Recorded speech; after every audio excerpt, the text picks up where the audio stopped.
Boa noite a todas e a todos e todes. Fico muito feliz de poder estar recebendo vocês aqui, mesmo que de maneira virtual. E nós, da organização do Caos ao Cais, em submissões em pandemia, a gente agradece a participação de cada um de vocês. A gente teve um probleminha aqui com a entrada do GOG, a gente vai tentar resolver enquanto ele não chega. Enquanto isso, eu vou apresentar um pouco do que é esse evento, do que significa para nós essa organização, e eu vou chamar as companheiras de luta da Casa Invisível para falar num primeiro momento. E aí, enquanto elas falam, a gente vai tentar auxiliar o GOG na entrada aqui da live. De todo modo, eu gostaria de agradecer à Faculdade de Educação aqui da Unicamp, que tem nos auxiliado com aquilo que a gente precisa para poder fazer essas lives.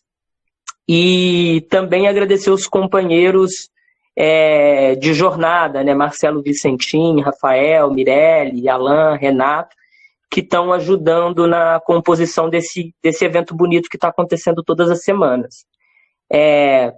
Eu vou pedir para vocês que estão nos acompanhando para que todos desliguem as câmeras e para que vocês também desliguem o áudio dos telefones de vocês ou dos computadores, porque como tem muita gente entrando na sala, fica um pouco sobrecarregado e talvez impede quem tem uma conexão de dados não tão boa de acessar essa reunião.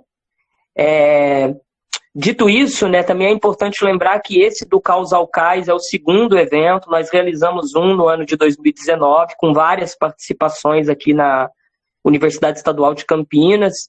Disso, nós lançamos um livro com vários artigos, que eu posso até disponibilizar o link aqui para vocês também acessarem depois.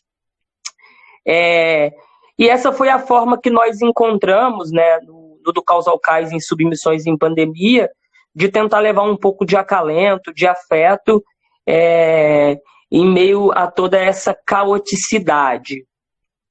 Então eu vou chamar as companheiras da Casa Invisível. A Casa Invisível vai dividir as falas em dois momentos, né? Num primeiro momento, a Luísa vai falar, e depois, num segundo momento, a Cíntia vai falar. A gente gostaria de fazer um pedido de desculpas também, porque nas nossas artes a gente divulgou Casa Invisível escrito com Z, e na verdade é escrito com S. Então a gente reitera esse pedido de desculpas por esse erro gramatical. Então eu vou chamar a Luísa. A Luísa me pediu para que ela mesma se apresentasse, e ela falou que vai apresentar um pouco da casa, né? Essa casa que é uma ocupação anarquista, portanto uma ocupação política no centro de Belo Horizonte, e ela vai falar um pouco das atividades dessa casa, e logo que ela terminar eu já peço para que a Cíntia entre em sequência, dando continuidade na fala. Mais uma vez eu agradeço vocês todos e todas pela participação, e a gente segue com mais essa live, e vamos ver se o GOG consegue entrar. Tenha uma boa noite e um bom encontro. Luísa, é com você, minha cara. Na verdade, a Cíntia vai falar primeiro, daí depois eu vou falar depois. Pode falar, Cíntia, ela vai apresentar a casa e tudo mais. Eu liguei a câmera e o microfone para vocês me verem, né? Assim, mas eu vou tentar fazer uma fala mais breve para deixar, porque a Luísa preparou algumas reflexões um pouco mais profundas, digamos assim. A Casa Invisível, então, é uma ocupação que tem no centro de Belo Horizonte, uma ocupação autogestionada que existe desde o início de 2013, e lá a gente desenvolve, além de ser um espaço de moradia para pessoas de baixa renda, desenvolve duas cooperativas, né, que uma cooperativa de alimento vegano e a outra de pôsteres, camisetas, botos, que é uma forma de geração de trabalho e renda para os integrantes da casa, da ocupação. E em tempos normais, sem pandemia, a casa estava sempre aberta ao público. Ela tem uma loja grátis, ela tem uma biblioteca com livros de literatura, mas também muito livro político, muito livro sobre anarquismo, sobre feminismo, e a gente cedia uma série de eventos, tem cineclube, festa, o espaço é emprestado para outros coletivos, para outras organizações políticas de Belo Horizonte, inclusive blocos de carnaval já fizeram seus eventos lá, que o Carnaval de Belo Horizonte tem um caráter muito político. E agora, né, desde que surgiu a questão da Covid-19 aqui no Brasil, a gente teve que fechar a casa para o acesso ao público, mas a gente continuou desenvolvendo atividades políticas, principalmente ligadas à população em situação de rua e outras ocupações ao redor da casa, que a gente faz o apoio. A gente recebe um apoio muito grande da Pastoral de Rua aqui de Belo Horizonte e a gente faz esse apoio, né, o Botequim Vegano, que é essa cooperativa de alimentação vegana, ela faz toda quinta-feira o almoço para ser distribuído à população de rua. A gente também está distribuindo máscaras, grande parte delas confeccionadas por nós mesmas e outras partes a gente recebeu doação, cobertores, meias, kit de higiene, né, sabão, água mineral, para as pessoas poderem lavar a máscara, lavar as mãos, lavar o rosto, e quando consegue, shampoo, condicionador, absorvente, cesta básica para essas outras ocupações. Então, esse é o trabalho que a gente tem feito, e é um trabalho que leva a gente a questionar, então, que é a parte da minha reflexão, a questão da solidariedade, né? Então, a solidariedade é um termo muito importante para a auto-organização, que são os de baixo apoiando os de baixo. E é interessante a gente ver, eu voltei recentemente dos Estados Unidos, eu morava lá, eu sou doutoranda em política urbana na The New School, então eu vou voltar para lá. E é interessante a gente ver que essa palavra solidariedade, ela agora, com esse tempo de pandemia, ela vem sendo apropriada por grupos que não praticam, de fato, essa solidariedade. Porque quando a gente faz essas entregas, a gente não faz num ato simples de caridade, de a gente tem, vocês não têm, porque a gente mesmo, a própria casa não tem. A gente vive de doação, de fazer vaquinha. Nesse momento mesmo, a casa está com um problema estrutural no telhado, e tem gente que mora lá, e a gente vai lançar uma campanha de vaquinha para refazer o telhado, fica a dica aí para vocês. E aí a gente viu, por exemplo, que a Prefeitura de Nova York, os serviços que eles têm lá, por exemplo, de sopão para a população de rua, parecido com os restaurantes populares que a gente tem aqui no Brasil, eles trocaram o nome para os voluntários que se inscreviam de Charity Service para Mutual Aid, né? Então, para apoio mútuo. E não é apoio mútuo, é uma coisa do governo, uma solução insuficiente do governo, uma forma do governo se negar a dar uma resposta contundente ao problema da pessoa em situação de rua, e transforma isso em mutual aid, vai se reapropriando desses termos que são termos que já circulam, né, entre a esquerda, entre os grupos autogestionados, entre os grupos anarquistas, vai se reapropriando para poder dar um caráter de que não é de cima para baixo, de que eles não são responsáveis pelo problema. Então, eles estão falando, olha, se os grupos, esses grupos como o nosso, que a gente não tem nem sonha ter um poder que um município tem para resolver um problema da situação de rua, o problema da fome, do frio. E eles estão falando, olha, se eles estão fazendo, a gente também está fazendo, isso é legal. Só que não, o que o Estado, enquanto existia um Estado, deveria fazer é resolver de políticas públicas de forma muito estrutural. E eu vou aproveitar mais uns 2 minutos assim, da minha fala, que não dava para a gente deixar de falar, então, agora do que está acontecendo dos protestos antirracismo, né? Os Estados Unidos é praticamente sem precedente na história contemporânea o que está acontecendo do Black Lives Matter, e isso repetindo no Brasil, na França, no mundo todo, no meio da pandemia. Então a gente está vendo que as pessoas, e essa efervescência, ela não vem de 2020, né? Ela, no mínimo, desde 2018, a gente está vendo um monte de levantes em Porto Rico, no Haiti, aqui no Chile, na Argentina, os nossos vizinhos, né, com as feministas. Então, assim, a gente está com essa efervescência, esse novo normal de que se diz, Não é só por causa da pandemia, a pandemia foi a gota d'água para a gente poder refletir sobre esse novo normal, mas o mundo já está se mostrando insatisfeito. E tem uma crescente da extrema-direita, né, dos supremacistas brancos, e o que a gente vê, então, nesse momento, qual o risco maior que a gente está enfrentando com esses protestos. Muita gente está especulando, vai acontecer como 2013, a direita vai se apropriar das pautas. O risco não é esse, o risco não é a repressão, porque esses riscos nós conhecemos, esses riscos a gente já enfrentou. O risco é a mídia fazer o que ela tem feito, por exemplo, lá nos Estados Unidos.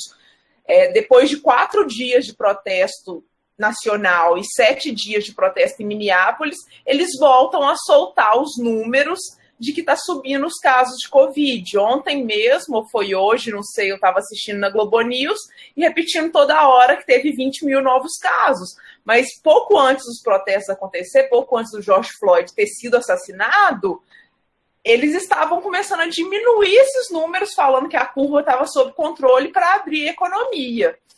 Então, como eu prometi que ia ser breve para deixar a Lu fazer as reflexões dela, eu vou encerrar só com essas provocações, que eu acho que o nosso grande inimigo agora é que a pandemia seja usada contra nós, e não que se façam ações efetivas de nos proteger. O que cabe é a gente proteger a nós mesmos, a fazer o apoio mútuo, a fazer a solidariedade, a fazer a autogestão. Nos documentos, quem quiser seguir a Casa Invisível, né, Casa com K e com S, no Instagram, no Facebook, a gente inclusive fez um material, como que vocês reproduzem essa ação que nós estamos fazendo com as ocupações e a pop de rua, como que cozinha para 55 pessoas e faz a distribuição, o que a gente está fazendo, como que monta o kit. E aí, então, vocês terem esse acesso, eu vou tentar ser breve para a Lu poder falar e a gente não atrasar o evento. Valeu pela oportunidade de todo mundo. A Lu que fez o contato, então eu não sei os nomes direitos dos organizadores, mas aqui é tudo companheiro.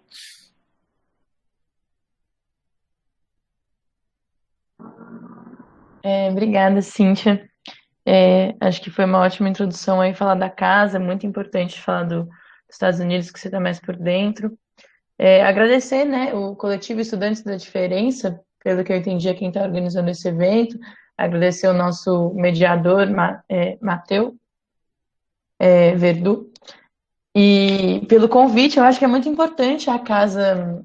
Eu valorizo muito quando convidam a casa para esse tipo de evento, porque eu acho que a gente tem que misturar essas coisas, né? Tem que misturar a ação direta com a academia, com coisas da Unicamp, enfim, eu acho que é muito legal poder falar dessas experiências nesses espaços, assim.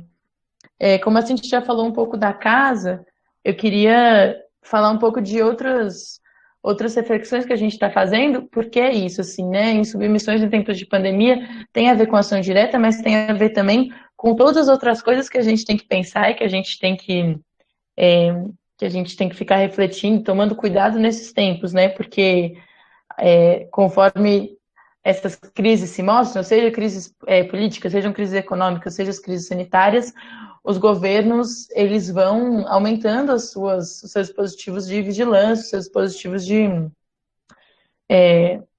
repressão mesmo, assim, né?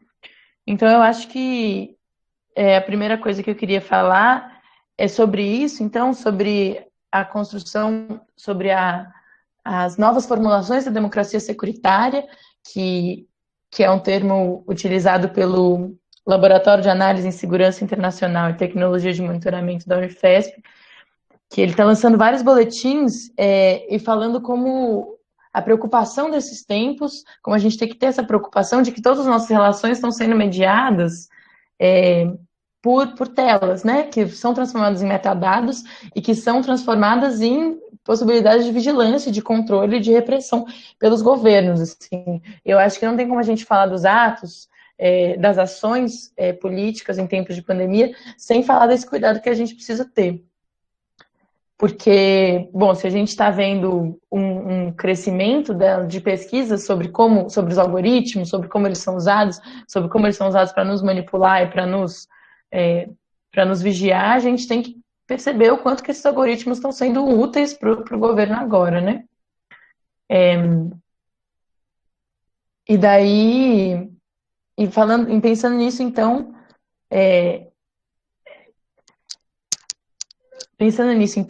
sobre como a democracia securitária está se transformando, eu acho que a gente pode também pensar o que vai ser do mundo depois da pandemia e o que está acontecendo nele agora, né? Eu acho que tem que ter uma necessidade constante dos grupos políticos, dos grupos de todo mundo, de negar possibilidades que estão sendo apresentadas de maneira muito normatizada nesse momento de crise. Assim. Então, por exemplo, a uberização do trabalho, que é o termo que está sendo usado para falar da precarização do trabalho, né? Cada vez maior, assim, da falta de direitos, da falta de segurança para as pessoas.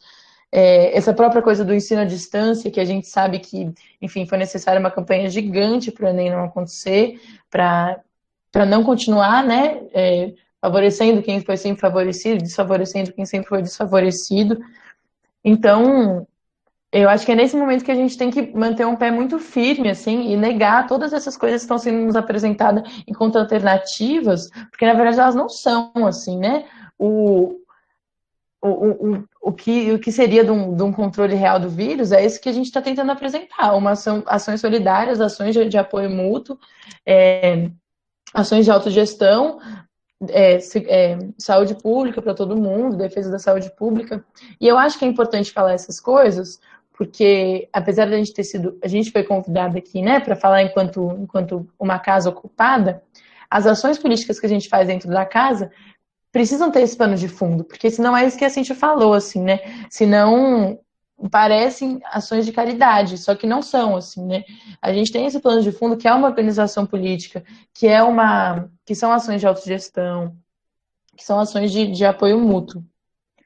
E é isso que a gente está apresentando como forma de lidar com a crise, assim, né? Como forma de nos cuidar enquanto a crise.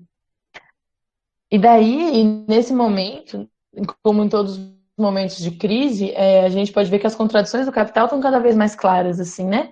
Então, o aumento de pessoas na rua não é uma coincidência. A crise não é só sanitária, ela acaba sendo uma crise financeira para muitas pessoas, assim. E, enfim, embora o jeito de lidar com isso tenha sido apresentado pelos governantes como reabrir o comércio, né? Colocando mais pessoas em risco desse jeito, a gente sabe que existe dinheiro, que os bancos foram salvos com esse dinheiro, que o dinheiro está aí, né? Ele só não está distribuído de maneira certa, assim. E daí eu acho que nesse momento também é importante para a gente mostrar isso de uma maneira clara, assim, para as pessoas, o quanto que as contratações de capital sempre estiveram aí, né? Que essa pandemia, ela não é, apesar de ser uma coisa horrível, ela não é uma coisa inesperada para o capitalismo, né? Porque, enfim, muita gente já vinha falando que isso ia acontecer, que crises sanitárias iam acontecer, mas independente disso, as pessoas estavam morrendo com o capital, né? Por causa do sistema que a gente vive, assim. Então é importante frisar isso também, que também não é para voltar à normalidade, né? Que não é que depois a gente vai esperar passar essa onda, não é como se fosse uma onda, né? Eu acho que é mais como se fosse um terremoto, assim, que vai deixar um rastro de destruição, e um rastro de destruição que já estava aqui, e não é para voltar ao normal, porque o normal nunca nos foi bom, assim, nunca nos foi satisfatório. O normal sempre matou um monte de gente, né? E é isso que a gente está tentando apresentar, assim. E nessa nota eu queria falar também um pouco dos atos antifascistas que estão acontecendo, fascistas e antirracistas que estão acontecendo, e na importância que é de lembrar também que o antifascismo e o antirracismo são ações de todos os dias, né? Não só, assim, sem tirar a importância de ir nos atos, de frequentar os atos, a importância do ato como um fato político e como uma experiência de solidariedade, de comunhão que consegue mobilizar muita gente. Mas é importante construir para além do ato, né? Construir movimentos sociais para além do ato, construir luta para além do ato. Não adianta você se dizer antirracista e você não lutar contra as prisões, por exemplo. Você se dizer antifascista e você não lutar contra a existência da polícia ou contra a existência das corporações, do capitalismo, do trabalho escravo. Qualquer outra coisa que está aí, né, no sistema, assim. Porque eu acho que a gente cai muito num risco que é um pouco criado pela internet, sim, mas não, acho que não também, não sei, mas num risco de cair em ações muito rápidas, muito emergenciais e muito vazios no fim, né? Que é esse modus operandi que a gente tem, assim, de clicar um botão de compartilhar e pronto. Tipo assim, e não é isso, assim, né? E a pandemia é horrível porque parece que ela nos apresenta como única forma de ação política esse tipo de ação, né? E, na verdade, não é isso, não é isso que a gente vem fazendo na casa, assim. Esse manual que a Cíntia comentou é muito legal porque foi o nosso jeito de falar para as pessoas que elas também podem fazer, né? E porque o nosso objetivo é um pouco esse, assim, não é liderar nenhum tipo de levante, assim, é mais mostrar o que a gente está fazendo para as pessoas multiplicarem nos seus bairros, nas suas comunidades, nos seus grupos e um pouco tentar destruir essa ilusão da terceirização da ação política, né? Alguém vai fazer por mim, algum grupo vai fazer por mim. Você pode fazer por você, você pode fazer pelas pessoas que estão perto de você. Eu acho que isso é muito importante, assim, né? Até isso é importante até para a construção do que vai vir depois da pandemia, porque se a gente percebe agora, durante a pandemia, que a gente tem a capacidade de fazer as coisas, de gerir as coisas, o que nos vai impedir depois da pandemia de continuar tendo essa capacidade, né? Eu acho que isso é muito importante, assim, é uma reflexão que eu acho que a gente tem que fazer e, e a gente tem que multiplicar esse tipo de ação. Eu acho que era um pouco isso que eu queria falar, assim, sobre a Casa Invisível. A Cíntia já falou, a gente tem um monte de coisas. A gente fazia um monte de atividades, vamos continuar fazendo. Nas nossas redes sociais tem vários registros, né, delas. E, e é muito importante esse tipo de visibilidade para a gente poder inspirar pessoas a fazerem a mesma coisa, assim, né? A multiplicar cada vez mais esse tipo de centro social, esse tipo de ocupação de moradia, porque é muito importante se organizar. E eu acho que nesse momento, mais do que nunca, eu estou terminando todas as minhas falas falando isso, é muito importante se organizar, inclusive para a nossa saúde mental, assim, né? Durante a pandemia. Tipo assim, você tem um grupo de apoio, você tem um grupo de apoio que faz coisas com você, é um pouco de um jeito de lutar contra a sensação de impotência, sabe? Que a gente vem vivendo, né? E isso é muito importante, porque também não dá para a gente ignorar essa parte da ação política, que é o cuidado com a saúde mental que a gente tem que ter, assim. Então, esses grupos políticos se transformam em redes de apoio na medida que você está junto com pessoas que estão cuidando uma das outras, estão transformando esse cuidado em um cuidado cada vez maior, com pessoas com uma comunidade ao seu redor, e estão conseguindo discutir, assim, estão conseguindo fazer coisas, colocar em prática coisas para nos livrar um pouco dessa sensação de impotência, que é o que suga muito as nossas energias nesse momento, assim. No mais é isso. Muito obrigada pelo convite. Uma grande honra estar nesse evento com um monte de nomes incríveis, assim. Fico muito emocionada. E eu acho que é isso. Eu nem sei quanto tempo eu usei, esqueci de olhar o relógio. Não, tá super tranquilo, Luísa. E a gente agradece bastante a sua fala, a fala também da Cíntia, né, vocês da ocupação da Casa Invisível. E queria lembrar que um pouquinho antes da gente entrar nessa sala de conversa, nós tivemos a participação, né, nós exibimos um vídeo no nosso canal do YouTube do Grupelho. E o Grupelho é um grupo de arte, de filosofia, de política, daí de Belo Horizonte também. Tem a Renata Aspes, tem outras pessoas, né? Eu conheço pessoalmente só a Renata Aspes, que é professora da UFMG, e eu gostaria de dizer que eles também estão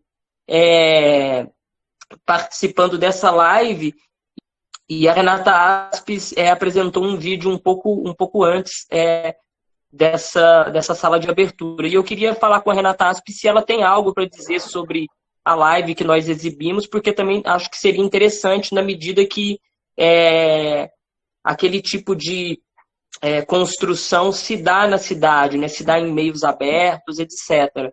A Aspes está aí?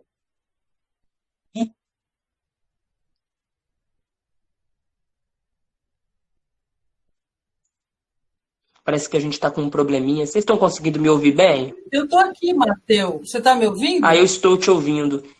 E tá. Eu estava dizendo que o Grupelho apresentou um vídeo um pouco antes e que depois, num outro momento, se as pessoas quiserem colocar algumas questões para o Grupelho, essas questões também vão ser bem-vindas.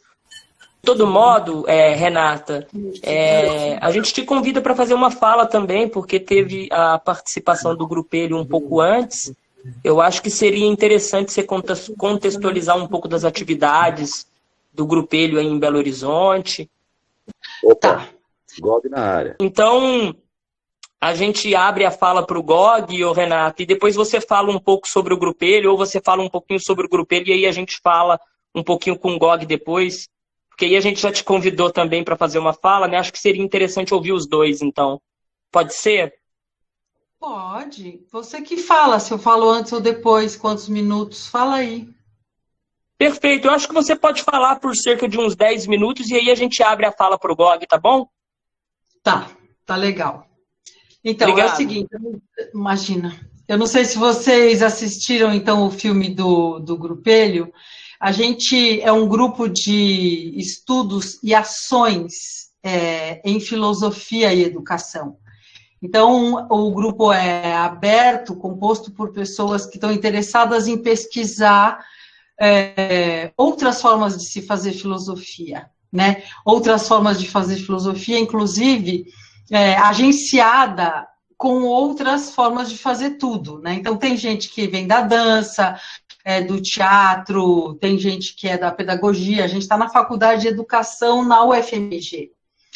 E, então, esse grupo vem buscando formas de expressão e formas de construção conceitual que não sejam com a bunda na cadeira e o cabeção, né? Então, que a gente tenha essa ideia de que a gente tem que buscar outras formas de subjetividade, outras formas de vida, e isso parte do corpo, né? Isso parte da gente se levantar e ir lá e fazer, tem que estar com o corpo presente, né?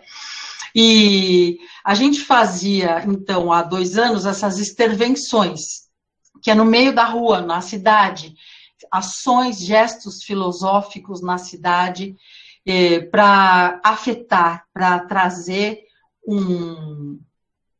uma faísca, um pequeno movimento para trazer as pessoas a pensar, né? Então, uma colocação de problemas filosóficos por meio do corpo, por meio de gestos, no meio da cidade. E a gente fez isso várias vezes em Belo Horizonte. Só que agora, com a pandemia, a gente está cada um na sua casa, a gente está fechadinho, né? Como todos nós, eu acho. Então, a gente continuou se encontrando aí por esses live, meet, cada um no seu quadradinho, no seu aquário, né? Mas a gente teve reuniões muito mais intensas, a gente está semanalmente se encontrando e começamos a ler juntos e escrever coisas. Aí, quando surgiu e alguns de nós já tinham feito alguns vídeos, né? Então, quando surgiu esse convite, a gente montou aquele filme, que é o quê? Que é uma tentativa de entender o que está acontecendo com a gente agora. Quer dizer, a gente está na cidade, porque a minha casa está dentro da cidade, mas a gente não está na cidade no sentido de poder estar aberto aos encontros e ao acaso. Foi capturado, foi o acaso. Porque quando a gente marca tal hora, tal dia, em tal aplicativo, aí você vai lá e tá, tudo bem, um pouco de acaso tem, porque alguma coisa pode acontecer, como hoje, por exemplo, né? Mas, quando você está com o seu corpo em movimento na cidade, você está aberto para encontros absolutamente imprevisíveis, porque não dependem de você. E aí, o pensamento vai poder ser turbilhonado, né, vai poder ser colocado em movimento de uma forma muito mais, com muito mais possibilidades do que se você fica trancado, parado em casa, né? Então, a gente lê, a gente assiste filme, a gente conversa com as pessoas, faz live, vê live, mas começa a faltar alguma coisa, que é justamente a cidade, né? Justamente o estar em movimento no meio de outros, num meio onde tem outros corpos que também estão em movimento e que coisas podem acontecer, né? Aí a gente começou a discutir muito entre nós e trocar muito o que a gente está sentindo nesses dias, e o que não está rolando, o que está rolando. E aí a gente produziu esses vídeos, né? A gente, cada um dança sozinho dentro de casa, né? Entre poltronas, de um quarto para o banheiro, enfim. E a gente, os textos que a gente escreveu estão tudo misturados no meio do filme. Aquilo lá é um negócio que, como eu disse, é um mexidão, né? Aqui em Minas Gerais tem uma coisa típica que é esse mexidão, que é um negócio de... Eu não sei direito, me desculpem meus amigos, eu não sou mineira, né? Eu não sou daqui. Mas é misturar, assim, uma comida misturada. Arroz, feijão, ovo, carne, tá, né? Que é muito apreciado, né? Então, o nosso vídeo é um tipo de um mexidão, assim, né? Que é a gente querer gerar alegria. Então, aquela frase, que foi uma frase que o Vinícius falou, e depois escreveu naquela lousa que aparece no final, ser ou estar alegre de propósito. Que é aquela coisa do Foucault que a gente sabe, né, que os poderes autoritários querem corpos tristes, porque corpos tristes estão despotencializados, estão com a sua força de vida diminuída e são muito mais fáceis de serem submetidos, né? Então, nesse sentido da insubmissão, a alegria é a insubmissão, né?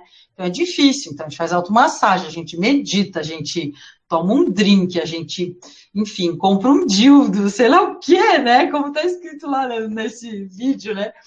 Para gerar alegria, né? Para gerar alegria, porque a alegria é resistência, ou seja, é a insistência em existir como um ser humano completo, quer dizer, insistir em existir como um corpo que está aberto a encontros e que pode afetar e que pode ser afetado e que vai se compondo desta maneira, né?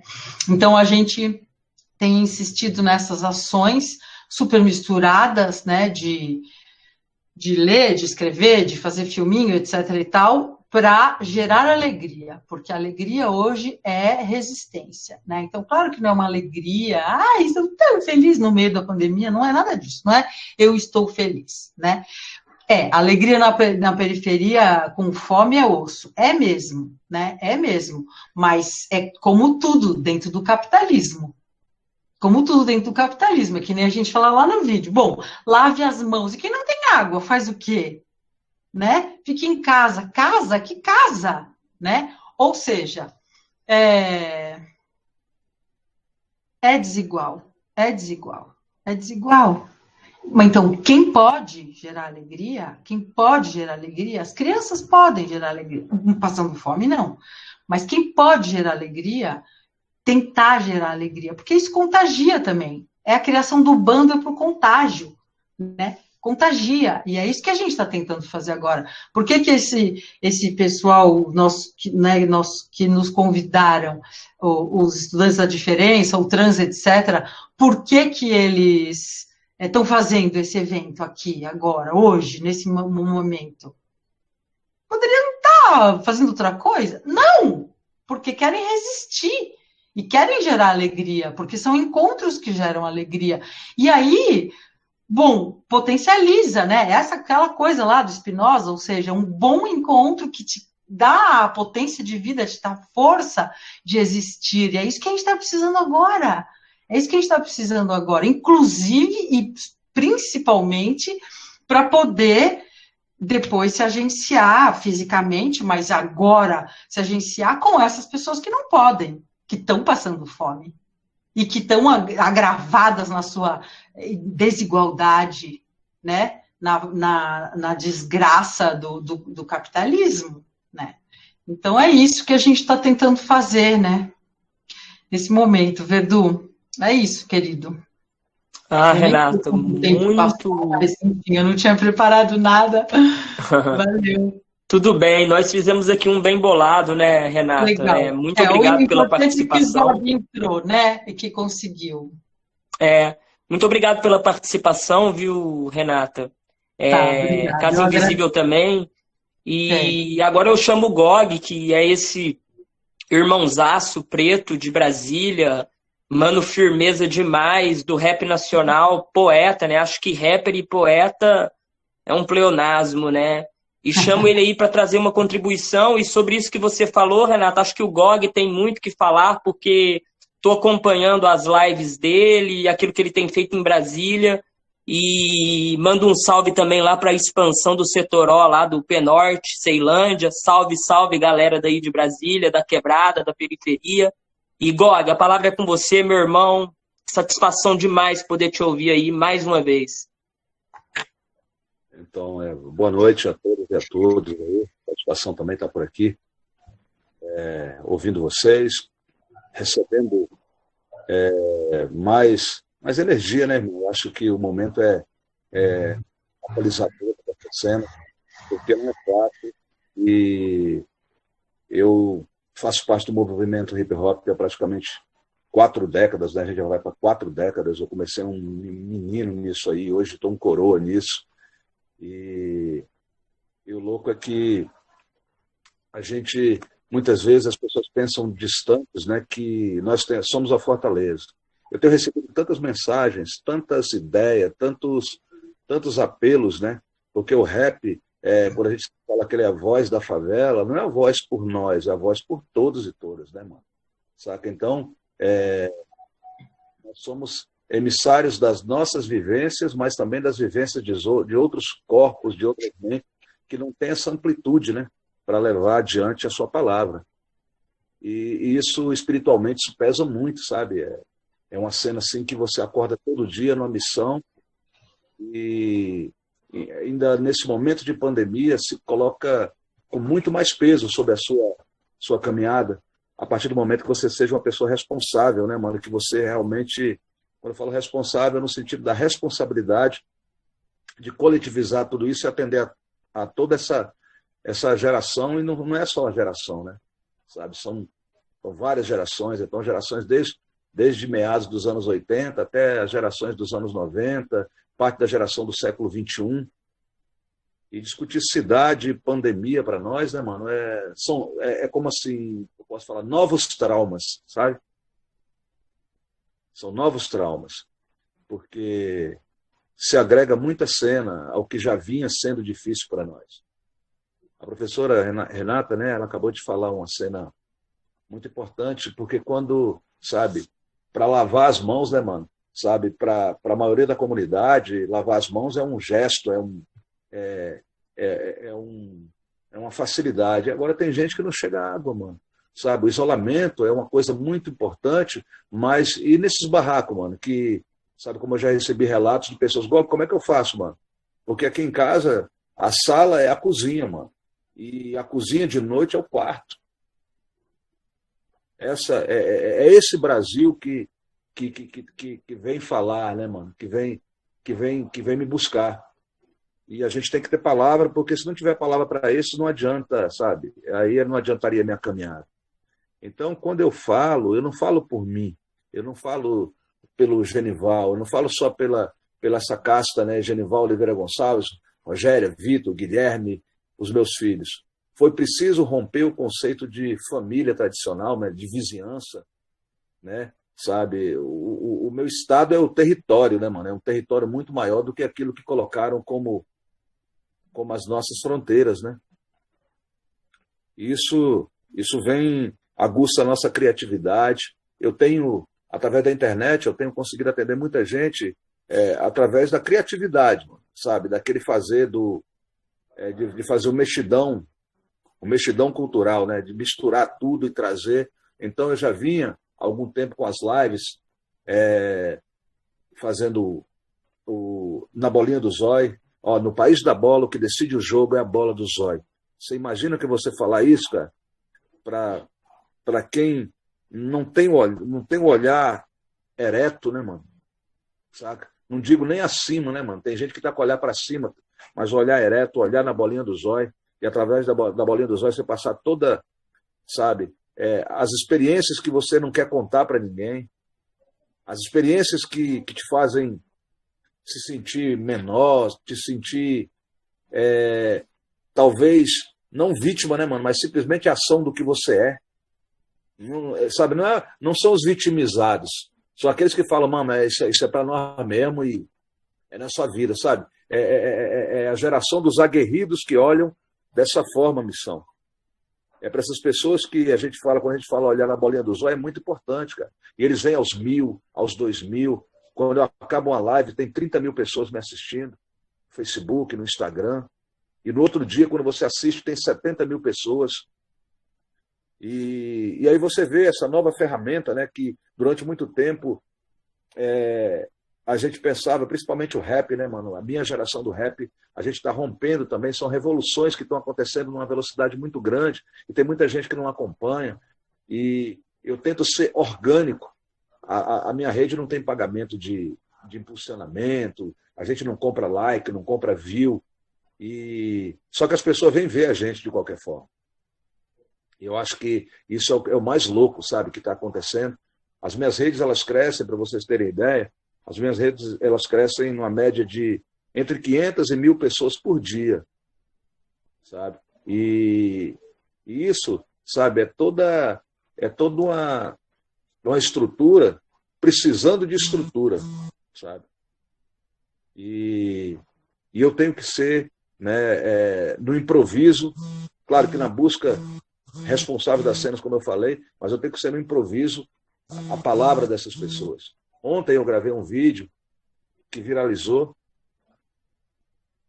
com mais de 100 mil visualizações ao todo.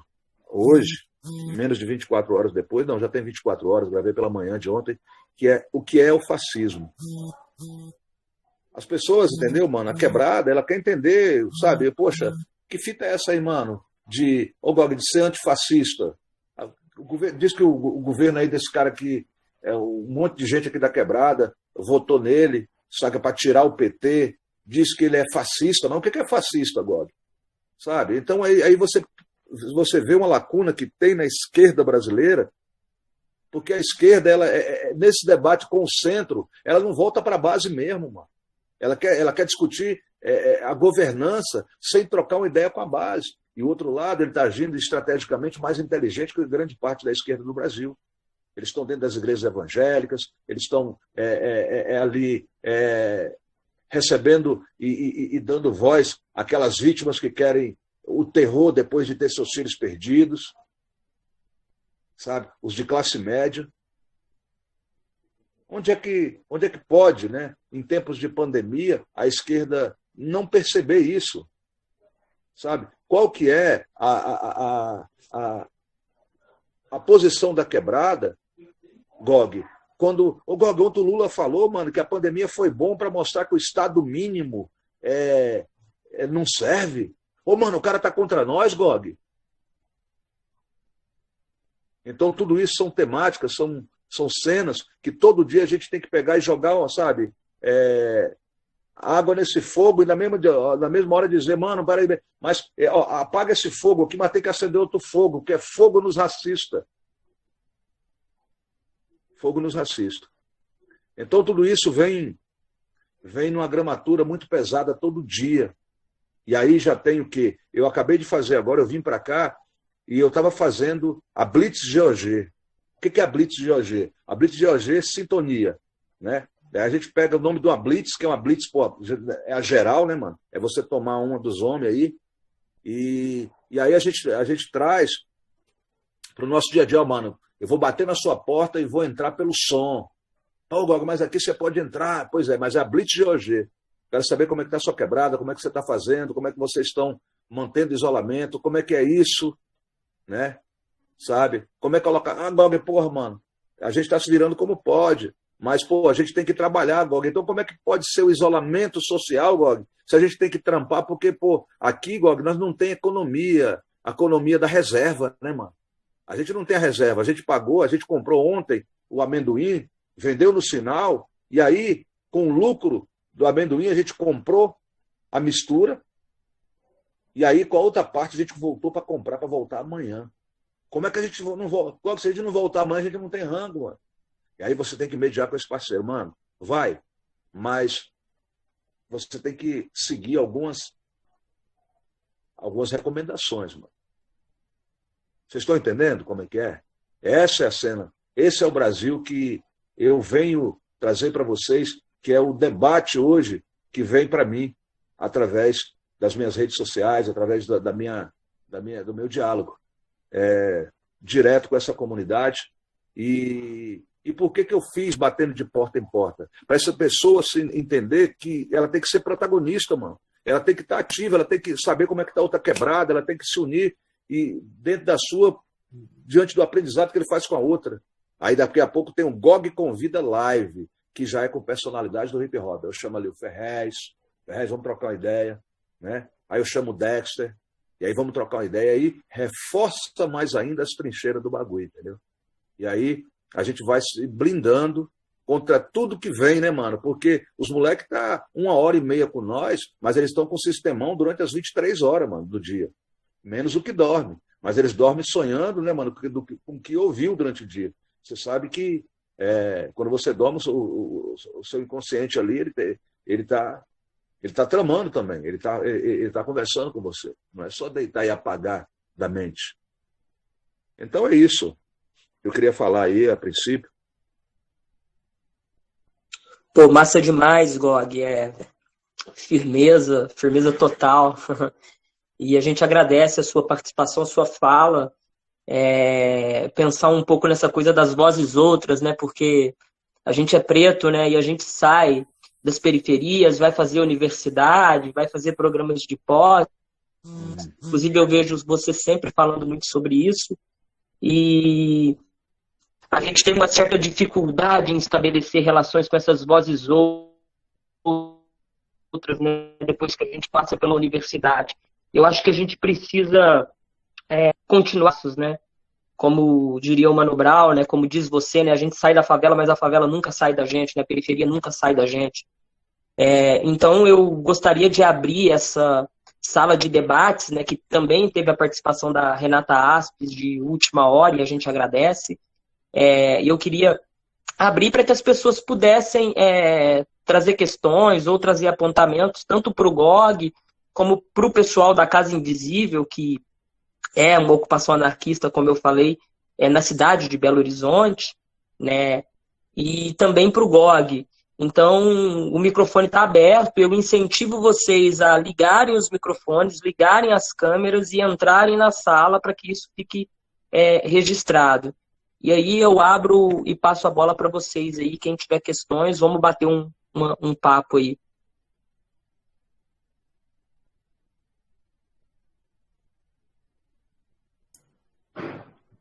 Verdu? Oi? Opa! Estou sendo ouvido? Sim. Oi, tudo bom? A gente está aqui na nossa central de transmissão do evento do Caos ao Cais.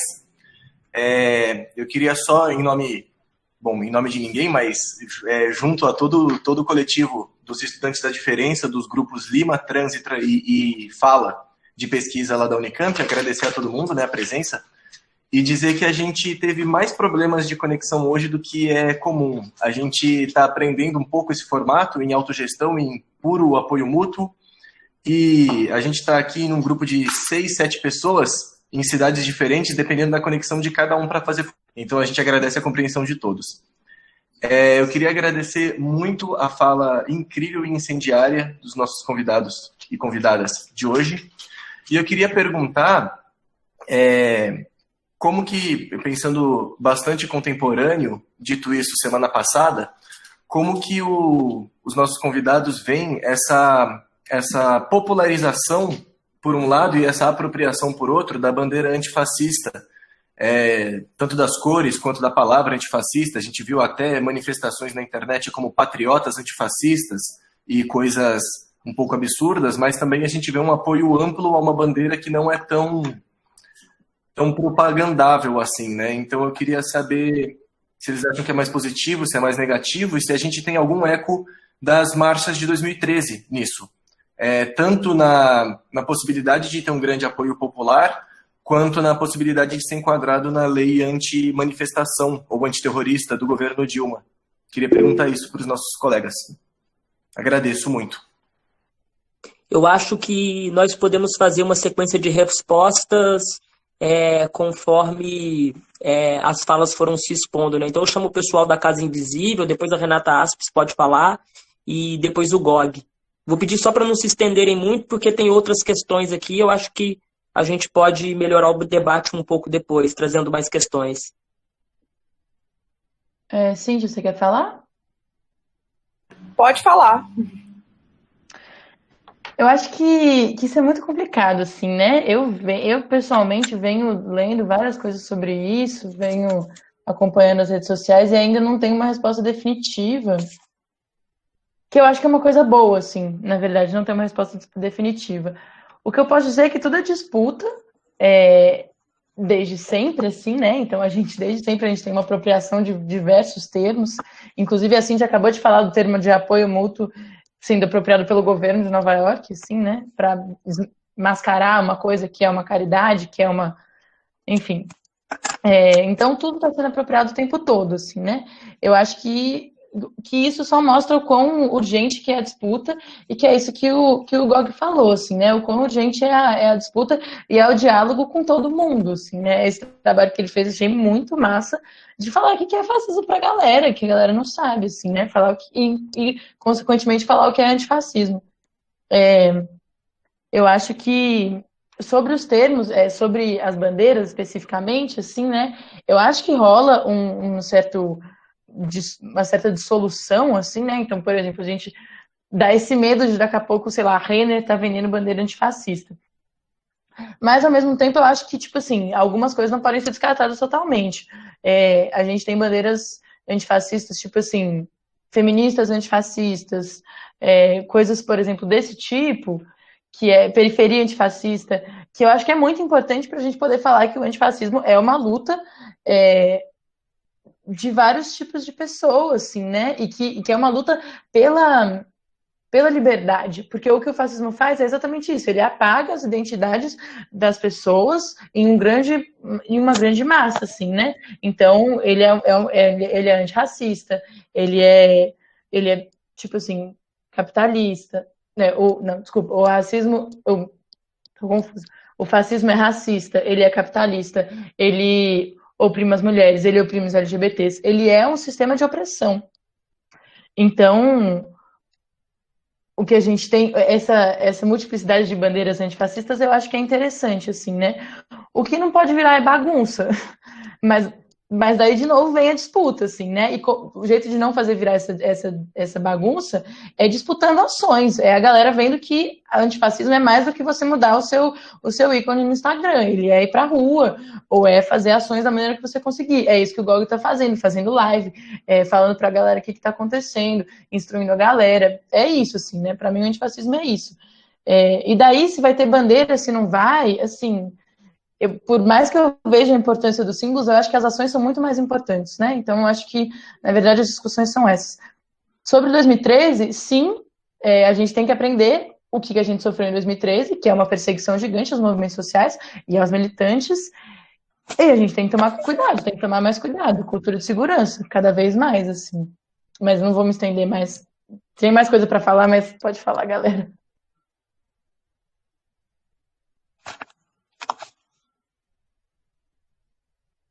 Renata Aspes, quer trazer algum comentário sobre esse debate que o Renato propôs? Eu queria falar rapidinho. Vocês estão me ouvindo, Matheus? Sim. Tá. Isso que aconteceu com a bandeira antifascista agora, acontece com tudo dentro do capitalismo, tudo, né? Quer dizer, camiseta do Che Guevara em boutique milionária, né? Gente que não sabe nem quem foi Che Guevara, etc., né? Ou seja, essa fagocitose, essa captura que o capitalismo faz, sempre aconteceu, né? E isso de uma forma clássica, pensando no capitalismo agora, hoje, né, com todas essas redes sociais, todo mundo, qualquer um pode desenhar um negócio e filmar, etc. e tal, isso está muito mais potencializado, né? E então eu queria só falar de um cara muito importante, muito legal, que eu gosto muito, que é o Hakim Bey, que escreveu um livro bem pequenininho que se chama TAZ, T-A-Z, que em inglês é Temporary Autonomous Zone, zonas autônomas temporárias, ou seja, quando você faz resistência, a resistência sempre é temporária. Você tem que criar pequenos territórios, pequenas zonas autônomas para fazer resistência, e é sempre temporário, porque sempre vai ser capturado, e não é para virar um modelo de resistência, então é uma coisa que tem que estar sempre em movimento. Então, tudo bem, isso foi capturado, tem gente fazendo símbolo do Antifa verde e amarelo, a gente já está fazendo outra coisa, entendeu? É isso que eu queria falar. Mateu, obrigada. Tamo junto, Renata Aspes. Parceiro GOG aí, trazendo sua contribuição.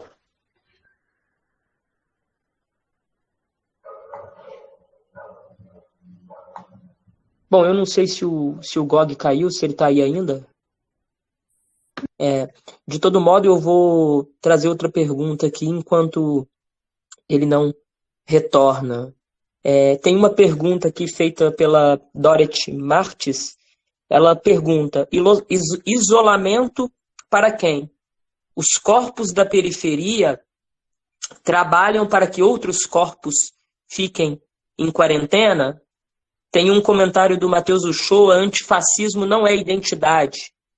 E tem uma outra pergunta dizendo: gosto muito da proposta anarquista. E nessa proposta há a possibilidade de recolher os impostos para que o Estado nos deixe em paz?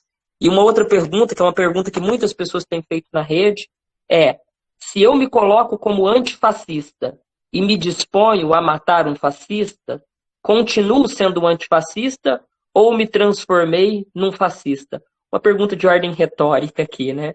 Mas tem mais essas três questões. Então, se vocês puderem complementar, eu agradeceria. Eu acho que o pessoal da casa pode entrar. Eu acho que sim, que os corpos na periferia não trabalham para que outros não... que as pessoas na periferia trabalham para que outras não possam ficar nas suas casas, assim como continuando o sistema capitalista, né? As pessoas trabalham para que outras acumulem o dinheiro, para que outras fiquem nas suas casas acumulando dinheiro. Por isso que o isolamento social, e é por isso mesmo que o governo está mostrando o isolamento social como única forma de resolver, porque ele sabe que muita gente não vai poder e que muita gente vai morrer, assim, né? Eu acho que a gente tem que deixar isso muito claro, que é um projeto do governo matar muita gente, matar e prender muita gente. E a pandemia, e o jeito de como está lidando com a pandemia, faz parte desse projeto, assim, né? Porque é isso, assim, isolamento é uma das medidas que podem ser feitas, assim, muita coisa poderia estar sendo feita, mas só o isolamento está sendo propagandeado porque o governo sabe que não vai ter gente que não vai conseguir cumprir. Então é exatamente isso, assim, né? E daí o que a gente está tentando fazer na Casa Invisível são outras ações que não são isolamento, assim, né? Outra pergunta sobre o anarquismo. Bom, acho que é um debate para talvez outro dia, assim, né? Mas o anarquismo não existe Estado, não acredito no Estado. O nosso objetivo é acabar com o Estado. Entendendo o Estado como um monopólio de violência e um acúmulo de...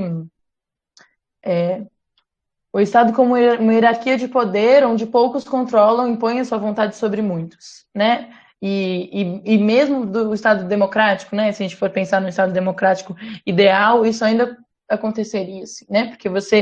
Porque a representatividade, a representação, você delega a sua ação política para outra pessoa mandar por você. Mesmo que você, teoricamente, tenha escolhido ela, a gente sabe que não é assim que funciona muito bem, você ainda assim está abrindo mão da sua possibilidade de ação política. Mas eu acho que isso é um debate muito grande, né? Para agora, essa coisa dos impostos, enfim. Eu não lembro da outra pergunta. Aqui, do antifascismo. A gente tem que diferenciar violências, né? O fascismo ele é um sistema ele é uma coisa que tem todo o poder do mundo, assim, né? A polícia é fascista. O monopólio de violência está na mão dos fascistas, está na mão do Estado, né? Que a gente sabe como age, que a gente sabe quem que mata.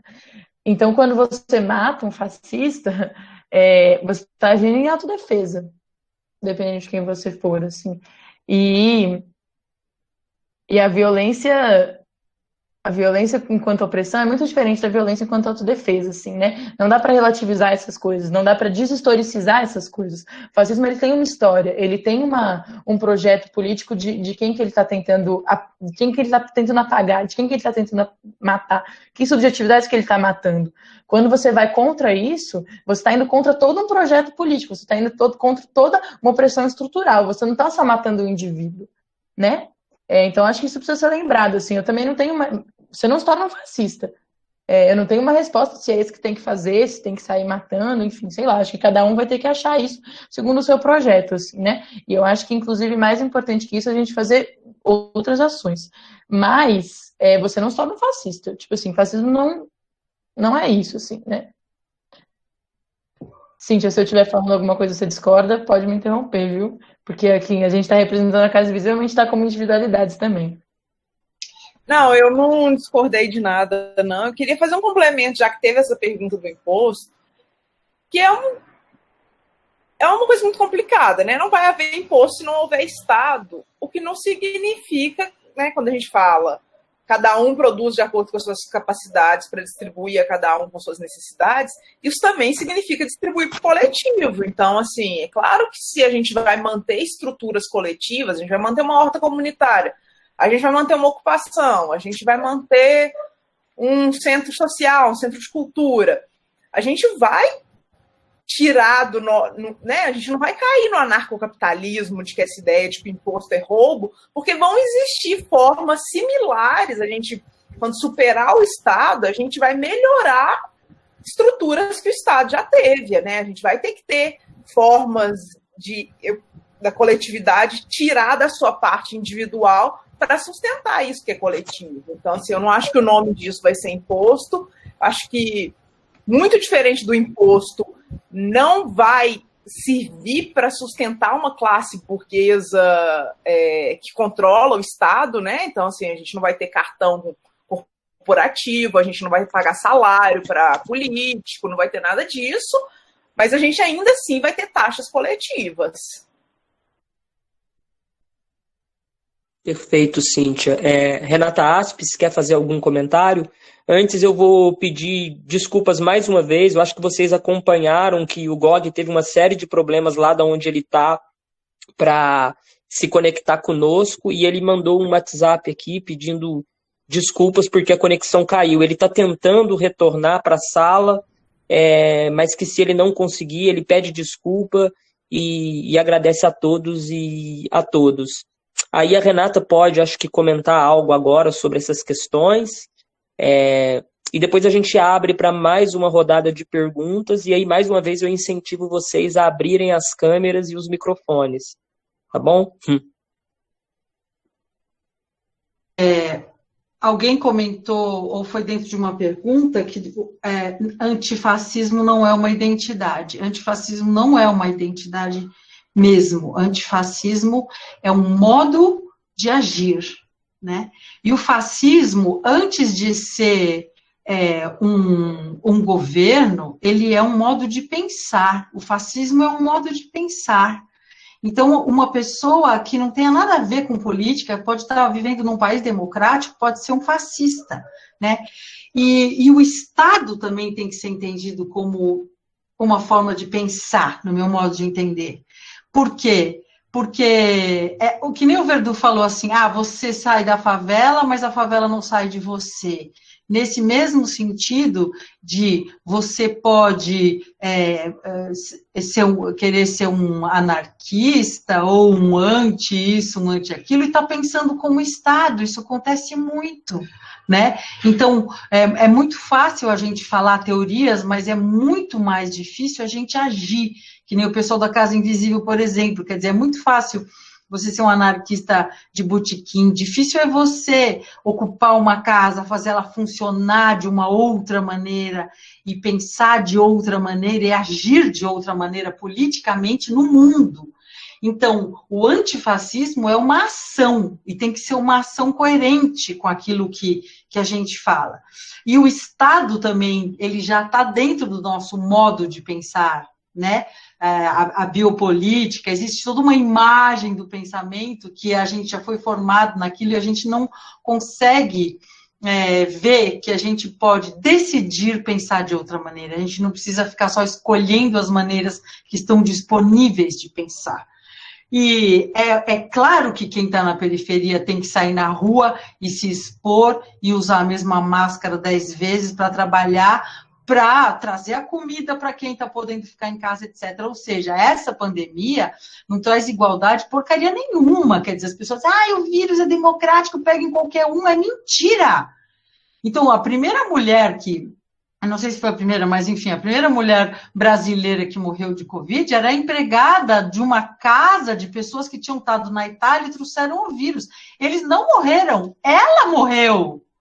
Ela morreu. Então, esse vírus veio para acirrar as desigualdades sociais no Brasil, porque a gente está vivendo um governo genocida.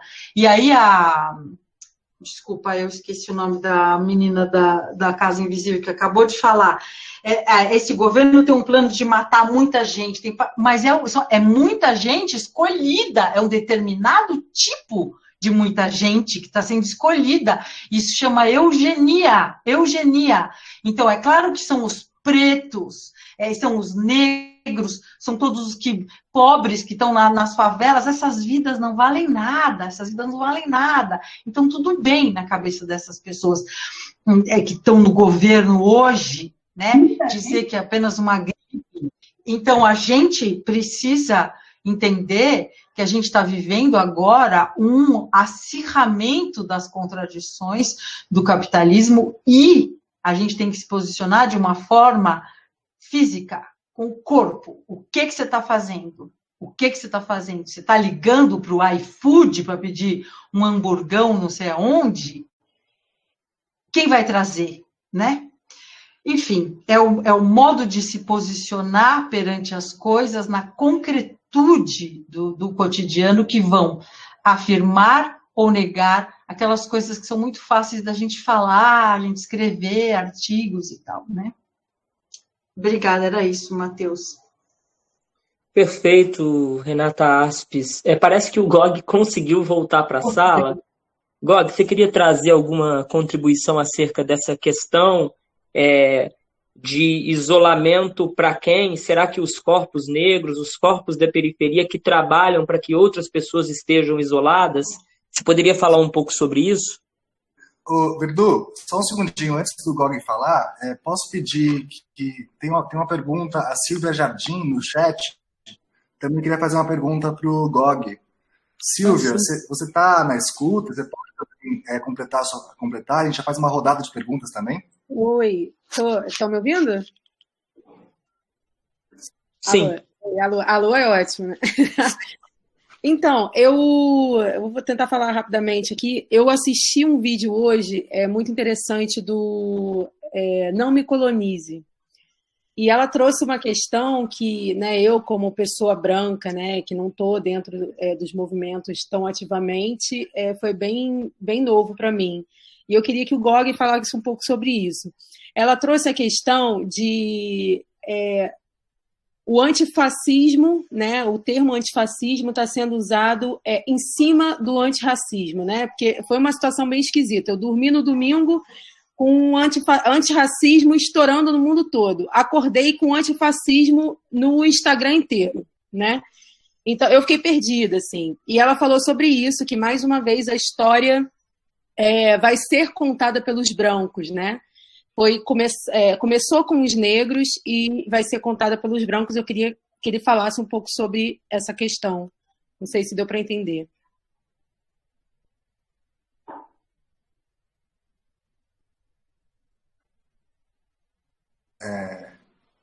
Valeu, obrigado, Silvia. E, Verdu, Será que tem mais alguém que quer fazer uma pergunta, assim, para a gente emendar um bloco de respostas? Mais uma pergunta só, talvez? Se não tiver, já passo a falar para o Verdu.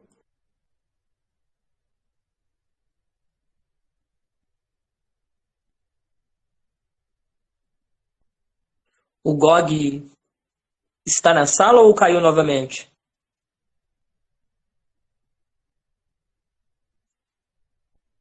Então eu acho que as meninas da Casa Invisível, as companheiras, poderiam...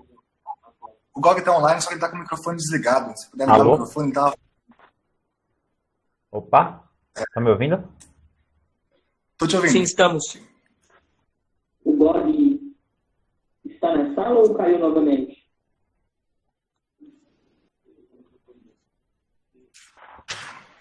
Eu acho que as meninas da Casa Invisível, as companheiras, poderiam...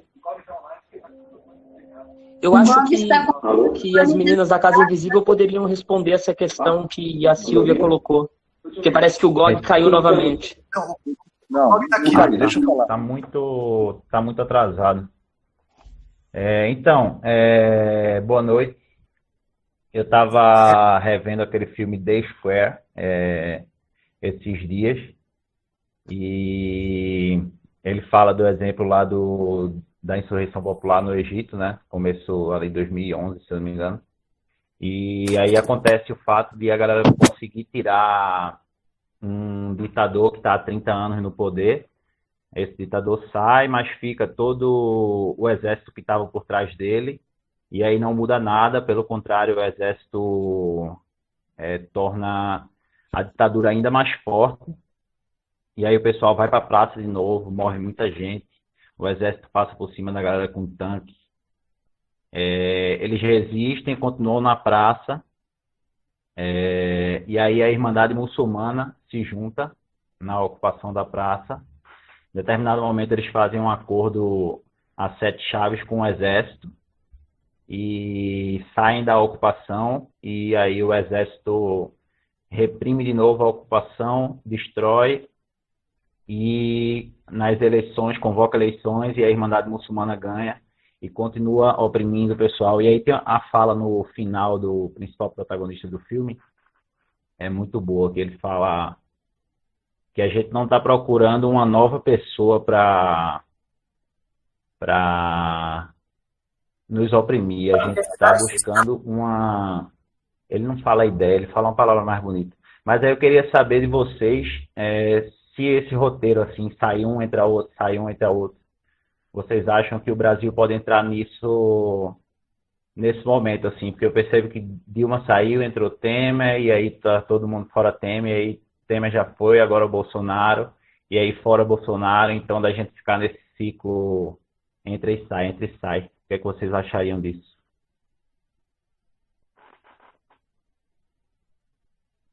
As companheiras da Casa Invisível, acho que poderiam responder a questão que a Silvia Jardim colocou e a questão que o colega acabou de colocar agora também.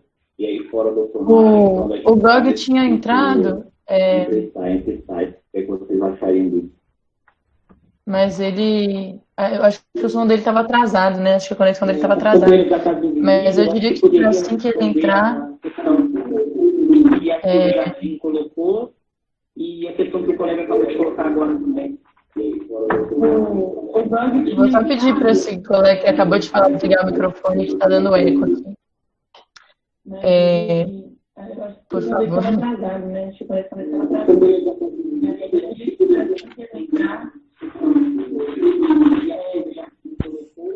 Mas, enfim. Sobre a questão da Silvia, eu vi esse debate nas redes e eu acho que é sempre importante a gente estar atenta sobre a questão da Silvia.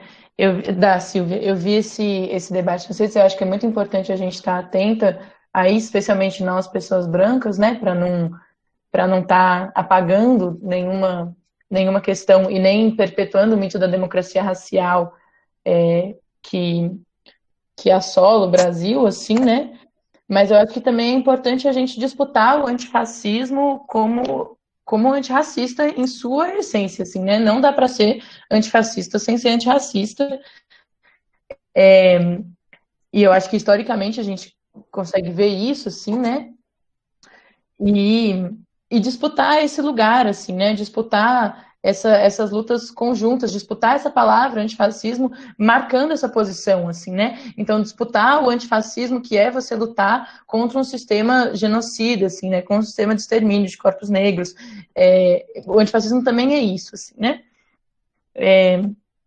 E eu acho que também é complicado eu acho que é complicado falarem que a luta antifascista ela apaga a luta antirracista, porque você também acaba apagando vários companheiros negros que estão lutando, que estão reivindicando essa palavra antifascista, né? Para si, enquanto uma luta inclusive racial, assim, né?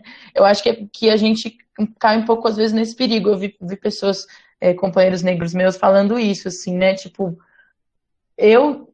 tipo assim, eles falando que eles estão na luta antifascista, reivindicando o seu lugar, né? Mas eu acho importantíssimo esse debate, eu acho importantíssima essa coisa eu acho importantíssimo isso ser lembrado, isso ser cobrado, inclusive, do movimento antifascista. Eu acho que isso tem que ser cobrado a todo tempo, assim, né? Uma luta antifascista tem que ser cobrada a todo tempo, em todo tipo de ação. Muito mais do que só como um recorte, mas como uma ação, como um pensamento que estrutura, né, toda a luta, assim, né? E outra coisa, a pergunta da Uirá, não sei se eu falei o nome certo, mas como pensar pensar a organização popular dentro das quebradas? Eu indicaria um vídeo sobre a favela de Paraisópolis, em São Paulo, que logo no começo da pandemia, eles lançaram um vídeo que circulou no Zap, no Twitter, enfim, de uma auto-organização que eles fizeram na favela, fizeram um grupo, né, um coletivo, baseado já em lideranças que já estavam lá, dividiram a comunidade em partes, designaram uma pessoa responsável para cada parte, para cada setor, deram um celular para essa pessoa, um rádio, acho, que estava sendo coordenado por uma rede de transmissão lá, central, local de lá, e começaram a organizar esse checklist, que é parecido um pouco com essa blitz que o GOG faz, assim, né? As pessoas batiam nas portas das pessoas e perguntavam: como é que você está? O que você está precisando? Você está conseguindo cumprir o isolamento? Em qual medida? Você está sem comida? Demorou. E daí fazia uma ponte para uma central que redistribuía essa comida, assim, né? Ou fazia uma ponte para uma central que redistribuía esses produtos de higiene, para conseguir ajudar as pessoas a manterem o mínimo das normas sanitárias, mesmo quando elas ainda tinham que sair para trabalhar. E eu acho que é isso, assim, né? Eu acho que esse é um exemplo muito bom do que pode ser feito em termos de redução de danos com as ações. Esse exemplo do Chile, das assembleias comunitárias, é muito massa. Eu acho que é isso, já está rolando, tem que procurar saber e tem que multiplicar, assim, né? Divulgar essas ações para elas poderem ser cada vez mais multiplicadas. Eu esqueci se tinha outra pergunta, mas acho que não. Eu queria complementar, então, a fala da Lu. Bom, se a grande questão aqui é que os brancos poderiam estar apagando essa luta antirracista, então eu não vou falar, né? Eu vou só repetir o que o Frantz Fanon falou.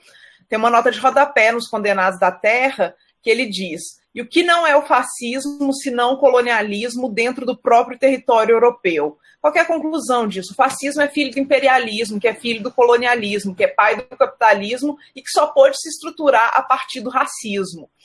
Isso foi uma conclusão que uma amiga minha que estuda o Frantz Fanon, eu não sei se eu falo o nome dele certo, eu sou ruim para pronunciar nomes estrangeiros, mas é isso, assim, só existe fascismo porque existiu racismo antes. Então, assim, o racismo estava lá atrás. O racismo foi o que permitiu o capitalismo surgir, que permitiu o sistema de colonialismo e que permitiu, então, que depois chegasse na Europa e se espalhasse pelo mundo o fascismo. O fascismo é filho do racismo. Não tem como fazer uma luta antifascista que não seja antirracista. Perfeito, Cintilu. Renata Aspes, acho que poderia complementar também. Queria fazer uma pergunta depois também. Isso, Rafael. Vamos deixar a sua pergunta para depois da fala da Aspes, e aí a gente faz um último bloco de questões e encaminha tanto para casa como para Renata. Pode ser? Ah, Sim. Então, Renata, fique à vontade. Tá. É isso aí que a Cíntia falou, é da maior importância mesmo. Mas eu não vou começar daí, que foi o fim, né? Eu vou tentar chegar aí. Se falou certo, o nome do Fanon é Fanon mesmo, pelo menos é assim que a gente fala, né? O rapaz que perguntou, vai ser só um troca de presidente, mas continua a mesma coisa, eu acho que não, absolutamente, absolutamente. Temer não era Bolsonaro, não está acontecendo isso no Brasil, não é isso que está acontecendo no Brasil. E eu não sei o que vai acontecer, obviamente, né? Mas eu tenho muita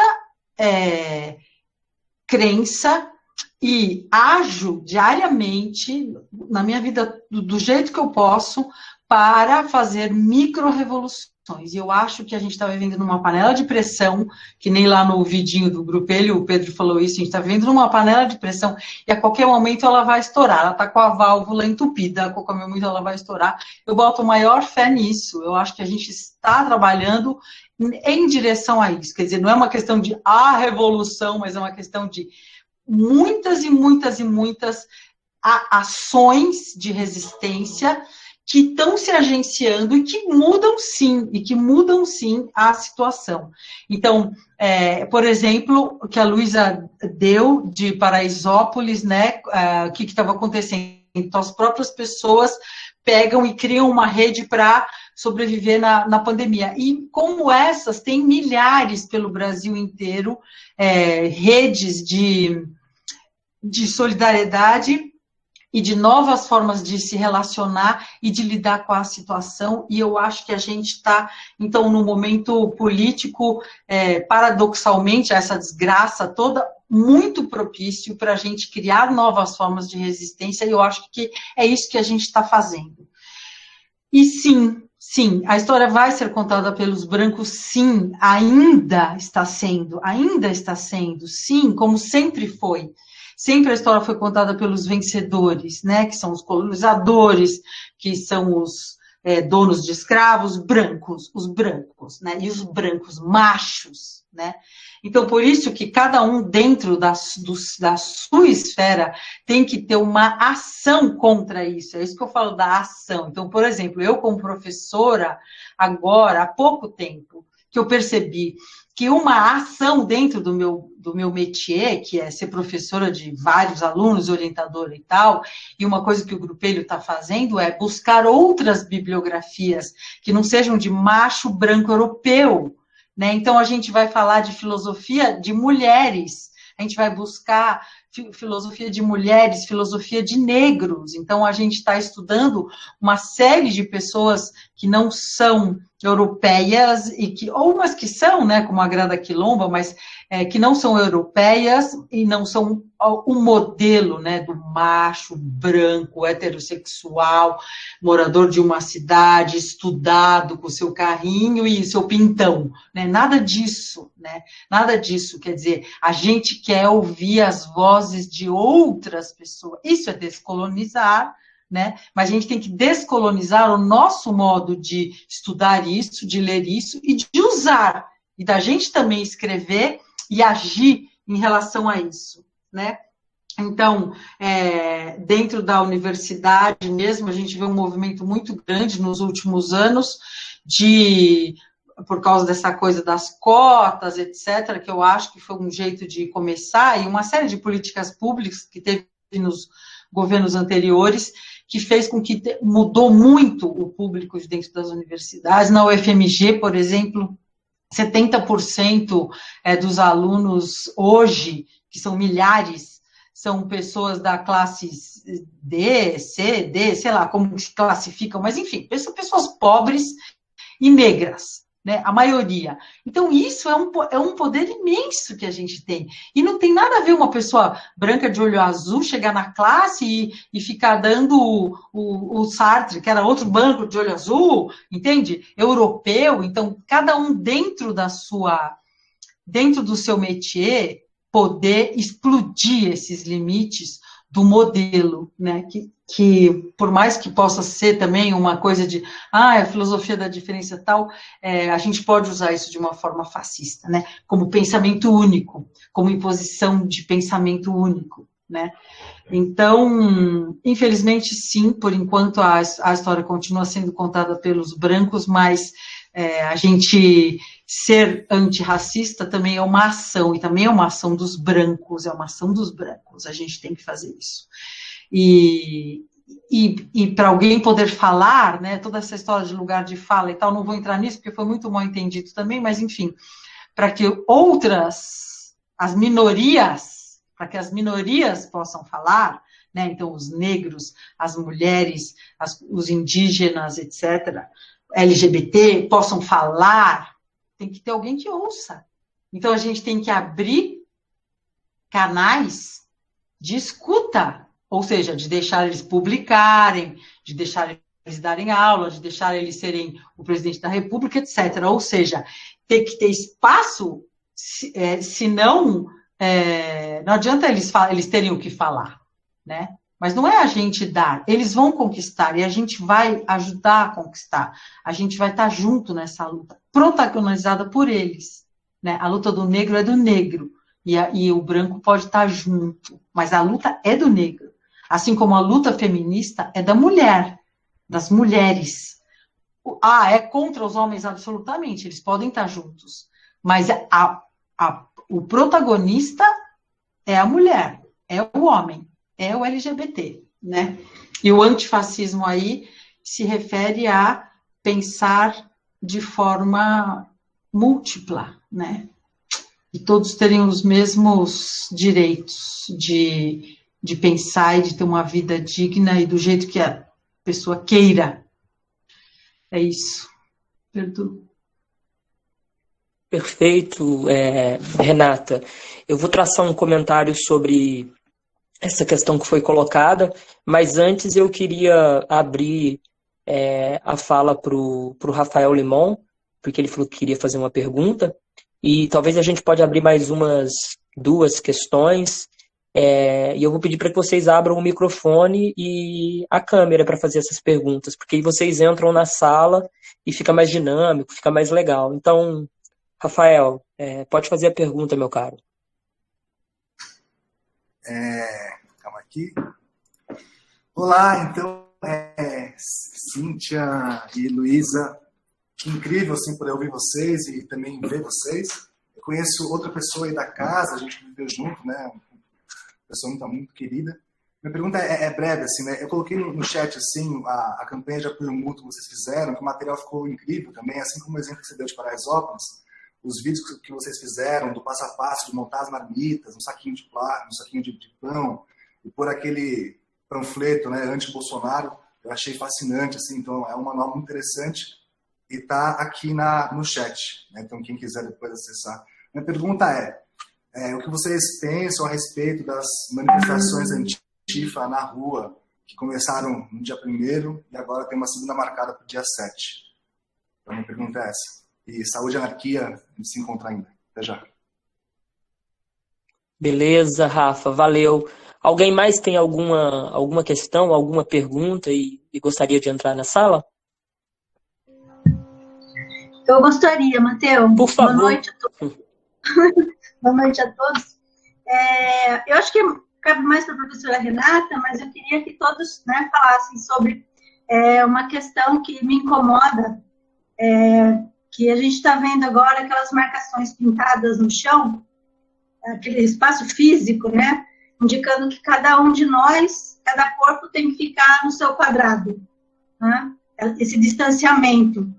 Então, eu queria saber como pensar o corpo no pós-pandemia, já que a gente tem, né, biológica, histórica, socialmente, essa necessidade do contato com o outro, né, de gostar, de agrupar, de abraçar. Como é que a gente pode pensar esse corpo que precisa ficar a 1 metro de distância em qualquer espaço físico que ele chegue? Perfeito, muito obrigado. Mais alguém? Oi, Verdu, boa noite. Ô, Dorothy, que satisfação de te ver. Toda minha, meu rei. Queria, na verdade, Guerra.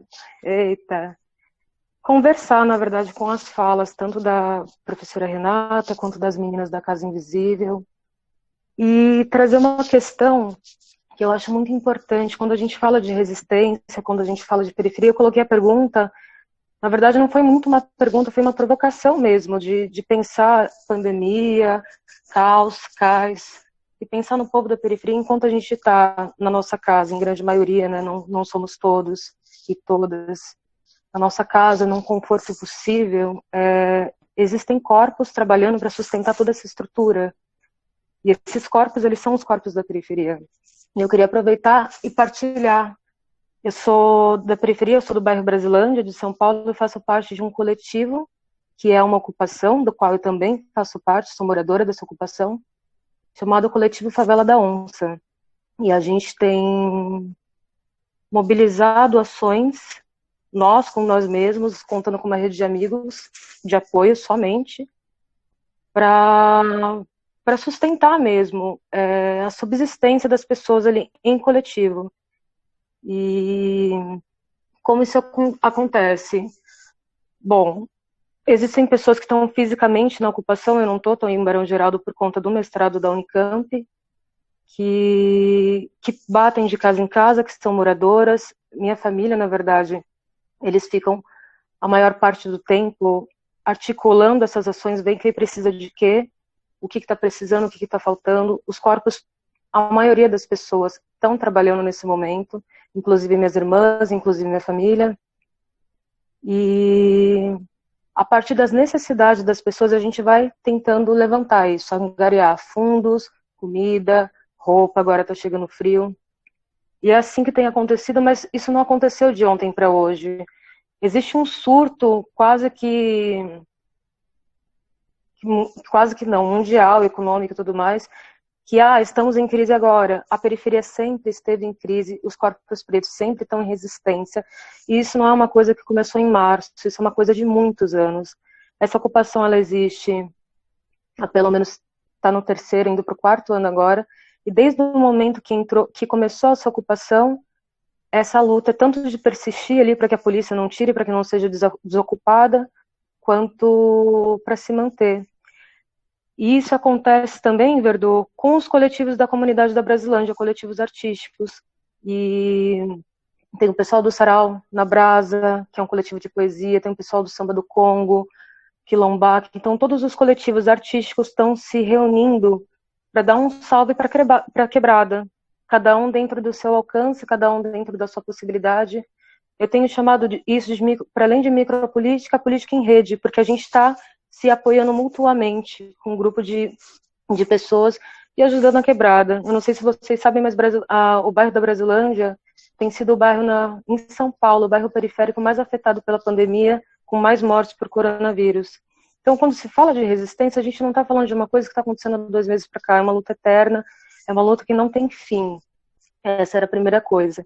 E na fala, eu não vou lembrar o nome dela, não estou encontrando, da Casa Invisível, quando o Verdu colocou a pergunta desses corpos periféricos que sustentam, esses corpos, eles têm cor, eles têm endereço, não é só uma política de isolamento, porque o governo sabe que algumas pessoas vão morrer.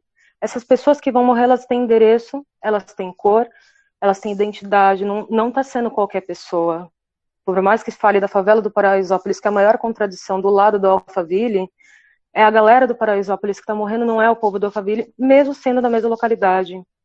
Então, queria ampliar um pouco mais essa discussão, pensando subversão, resistência, trazendo também a questão das pessoas negras.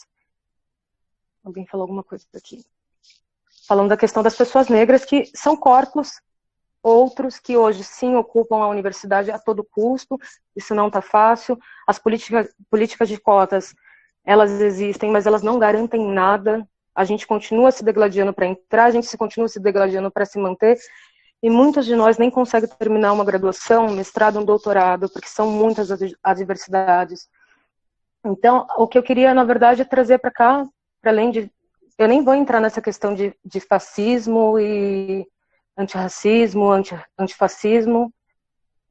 O que eu posso dizer é que sim, o governo tem se pronunciado com posturas fascistas, fazendo menção ao nazismo. Todo mundo viu essa semana a questão do copo de leite, está ali para quem quiser ver, dessa política de embranquecimento sempre, do alvo, do branco.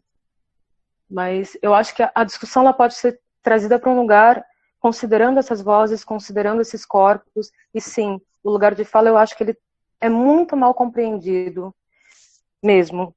Acho que o lugar, a gente ao invés de ficar falando do lugar de fala, podia falar do lugar da escuta, porque somos muitos e a gente precisa se ouvir, e tem vozes que não estão nem de longe sendo ouvidas. Então era isso, Verdu. Nossa, grato, Dorothy, e grato também às outras questões. De fato, isso que você coloca é uma verdade que assola o povo negro nas universidades brasileiras, né, já que você tocou nisso. E depois de muita luta e depois de algumas pequenas conquistas, né, como o próprio Mano Brown fala, né, os caras ficaram 500 anos com o controle do videogame na mão, né, aí a gente ficou 12 anos, teve umas pequenas conquistas e parece que pelo menos pela minha experiência, né, a universidade não quer nos receber, né, porque a gente vê uma espécie de racismo estrutural enraizado nas próprias estruturas burocráticas ou normativas da sociedade. Também não quero entrar nisso porque isso é polêmico, mas de vez em quando a gente precisa entrar nas polêmicas, né, e problematizá-las, mas só quero fazer coro àquilo que você falou. Não é fácil estar na universidade pública no Brasil, não é fácil ser um universitário negro que quer ser um pesquisador no Brasil. Durante muito tempo eu neguei essa posição acreditando que isso era uma falácia. Não, hoje dentro da estrutura universitária eu posso dizer, não é fácil estar aqui. E não é fácil mesmo. E acompanho um pouco a Dorothy e sei também das dificuldades que você tem de outras pessoas. E também fazer jus a todo o movimento negro da Unicamp, né, que é uma das primeiras universidades a reconhecer, né, e a institucionalizar um vestibular que tem ali um determinado número de cotas para pessoas negras. De todo modo, eu passo a fala para o pessoal da Casa Invisível para trazer respostas e já algumas considerações finais, porque a gente está com o horário um pouco já adiantado. E depois eu falo também para a Renata falar um pouquinho, e aí eu acho que a gente pode encerrar esse debate, né, com para não concluir, né, porque a gente vai sair daqui sem nenhuma conclusão, mas com muitos problemas. E eu acho que é bom elaborar esses problemas. Então passo a bola aí para a Casa Invisível. Oi, Verdu, só um adendo na sua frase de pós-graduação, negros na pós-graduação e na graduação. A voz negra, ela só é ouvida quando é conveniente. Quando ela não é, ninguém escuta. E eu não tô ligado? Tô ligadíssimo nisso. Tô sabendo.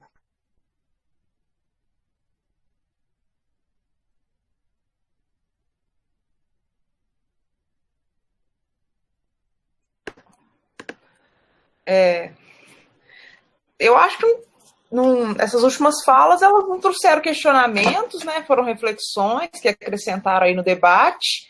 Então, o momento agora é só de agradecer a oportunidade do debate, de estar aqui com vocês, de ter sido convidada e passar a fala para os outros participantes. Só uma coisa sobre os atos antifascistas, que a gente está indo, na verdade, para a quarta semana, assim, a resistência Alvinegra, que é uma torcida antifascista do Galo, do Atlético, estava fazendo atos há 4 semanas já, com o objetivo de atrapalhar, de impedir a carreata bolsonarista que estava rolando aqui em Belo Horizonte, assim. Só esse adendo que é legal saber que essa luta vem acontecendo há muito, muito tempo, assim, né? E sobre a fala da Dorothy, sensacional, muito obrigada. Eu gostei muito desse termo política em rede, achei um termo incrível. Eu queria perguntar se o coletivo que você falou tem alguma divulgação, porque na Casa Invisível a gente também está divulgando campanhas de solidariedade de vários outros coletivos, então se a gente puder fazer alguma coisa para somar, se quiser me mandar, se for assim que vocês estão funcionando, né, de uma maneira pública, divulgada, se você quiser me mandar. Enfim, é isso que você falou mesmo, assim, importantíssimo localizar essas pessoas e escutar sempre. E só um último, eu queria convidar vocês para conhecerem a Casa da Resistência, que é uma ocupação em Feira de Santana, que eu acho que acrescenta muito nesse debate que a gente teve hoje, porque eles têm um trabalho muito, muito, muito incrível com um quilombo de Feira de Santana, com uma escola que dentro desse quilombo é uma ocupação que os militantes dessa ocupação têm uma trajetória de militar junto com movimentos tipo Reaja, que é contra o genocídio do povo negro. Então, se vocês quiserem acompanhar eles nas redes sociais, no Instagram, no Facebook, Casa da Resistência, Feira de Santana, Bahia, é uma indicação que eu faço, que é uma galera muito massa, assim. E eu acho que é isso, assim, obrigada por todo mundo. Acho que foi um debate incrível. Obrigada pela Unicamp, pelo Verdu, pela mediação, pela oportunidade desse espaço. E seguimos aí, escutando, se informando, fazendo ações. É isso. Perfeito, valeu demais. Renata Aspes. Edu, eu vou tentar ser breve, né? Mas eu queria, sim, falar alguma coisa. A Genilze me pergunta como que vai ser essa coisa do corpo no pós-pandemia, né? Não tenho a menor ideia. Não sei o que vai ser essa pandemia, né? Eu sei que essa coisa do corpo, da proximidade, principalmente para nós brasileiros, é uma coisa muito forte, né? E aí eu já pulo para essa questão das manifestações, porque quando mataram o João Pedro, né, na semana passada, e aí a gente teve tantas notas de repúdio, né? E, gente, é um negócio assim, de passar muito mal, né? E aí nos Estados Unidos, mataram o George Floyd, e aí o povo saiu na rua, né? E aí eu escrevi assim, aí um amigo falou, olha, George Floyd, tá todo mundo saindo na rua gritando, não sei o que lá, eu respondi, pobre João Pedro, não é? Pobre João Pedro, não é? Porque o máximo que a gente conseguiu foi escrever umas notinhas de repúdio, não é? Então, assim, eu acho que a gente tem que sair na rua, sim, né? Então, assim, o Agamben, né, que é um pensador super famoso e tal, que está vivo hoje em dia, logo que começou esse negócio de pandemia, todo mundo começou a produzir coisas acadêmicas sobre a pandemia e tal, ele foi um cara que falou assim, nossa, que incrível, que rápido que a gente obedeceu, dessa coisa de cada um ficar na sua casinha, né, então tudo bem, era meio tipo, lavo minhas mãos, não tô podendo sair mesmo, então beleza, ninguém vai poder dizer que eu tenho preguiça de ser resistente, né, que rápido que a gente obedeceu, e aí as pessoas ficaram, o Agamben tá louco, como assim, tá negando a ciência, afinal de contas esse vírus mata, não sei o que lá e tal, ou seja, a questão é muito complexa, mas de qualquer modo, que rápido que a gente obedeceu, sabe? Então, assim, eu vou pôr luva, eu vou pôr máscara, eu vou levar várias máscaras na mochila, não sei. Chegar em casa, tomar banho de álcool, alguma coisa. Gente, não dá, são 75 dias dentro de casa e as maiores barbaridades acontecendo, quer dizer, não é possível isso, né? E... gostei muito da fala da Dora, te agradeço demais. Todo mundo pergunta de todo mundo, mas o que a Dora te traz é uma coisa que a gente vive muito forte na UFMG, no mestrado profissional, que eu também sou professora no mestrado profissional, e que a gente tem cotas e são profissionais, quer dizer, também outro público, e no grupelho, né? Então, no grupelho, essa questão do racismo foi uma coisa que a gente vem estudando, que a gente pegou para estudar, porque é uma coisa que está incomodando demais, né? E esse livro, Memórias da Plantação, embora eu não tenha lido ele inteiro, li só a introdução, e os outros meninos leram Memórias da Plantação, da Grada Quilomba, que é uma portuguesa, né? Não sei se vocês conhecem. E ela conta o que ela sofreu e como que foi quando ela foi fazer o doutorado na Alemanha, né? Verdu, não sei se você conhece.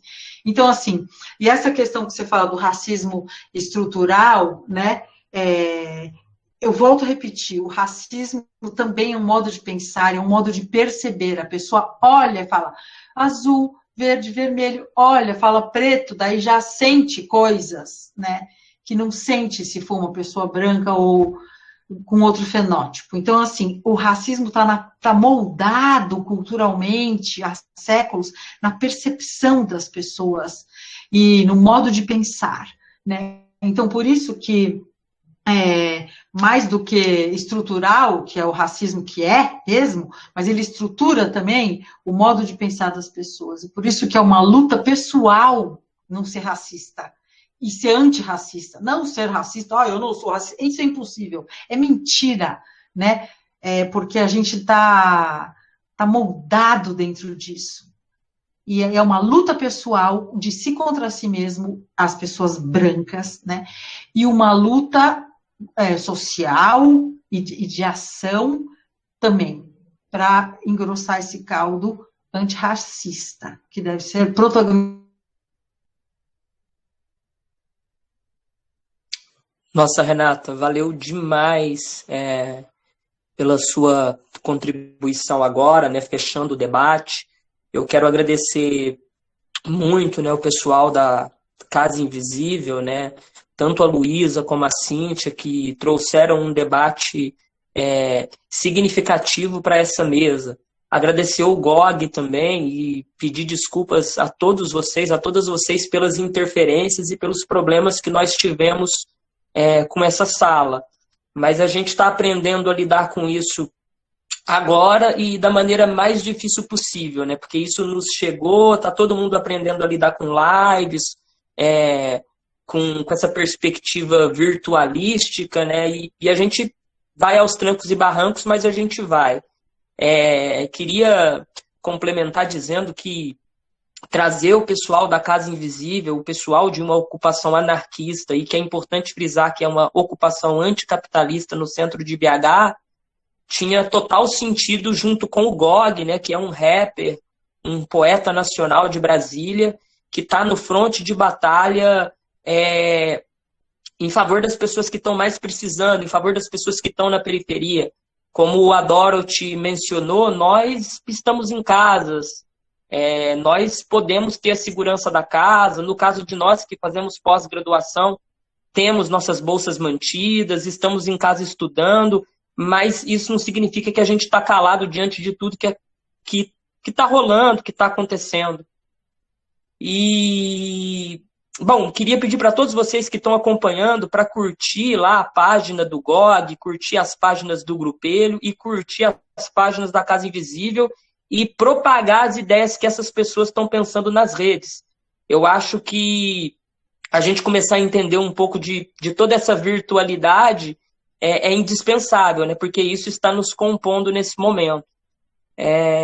Então, mais uma vez, agradeço a Renata Aspes, que também entrou aqui no jogo meio que de improviso, mas jazz é feito de improviso. Então, a gente fez esse som, essa sonoridade aqui. Acho que ficou muito legal. Eu finalizo pedindo para que vocês também acompanhem a página no Facebook de um motoboy das ruas de São Paulo, uma pessoa que está cotidianamente trabalhando e que passou a escrever um diário, né, durante a pandemia sobre o que é ser um motoboy no fronte de batalha contra o coronavírus. É uma pessoa que precisa trabalhar, uma pessoa que precisa entregar iFood, que precisa entregar comida, que precisa entregar qualquer coisa que alguém está precisando, mas que passou a escrever reflexões e posta diariamente as suas reflexões a partir do quilômetro 0, né? Eu acho que ele está no quilômetro 72. E é um cara assim, impressionante da gente acompanhar e que tem tudo que ver com a questão da cidade. No mais, eu agradeço todos vocês, e a gente aguarda vocês também para a mesa de amanhã, né? Amanhã, arte e pandemia, né? A gente vai ter 2 palestrantes abordando essa temática e todos estão convidados. A gente fica por aqui e muito obrigado a todas e todos vocês. Tenham uma boa noite. Cuidem-se, fiquem em casa e se precisarem sair, saiam de máscara, lavem as mãos. E tamo junto, rapaziada, tamo junto, negada. É nóis. Muito obrigado.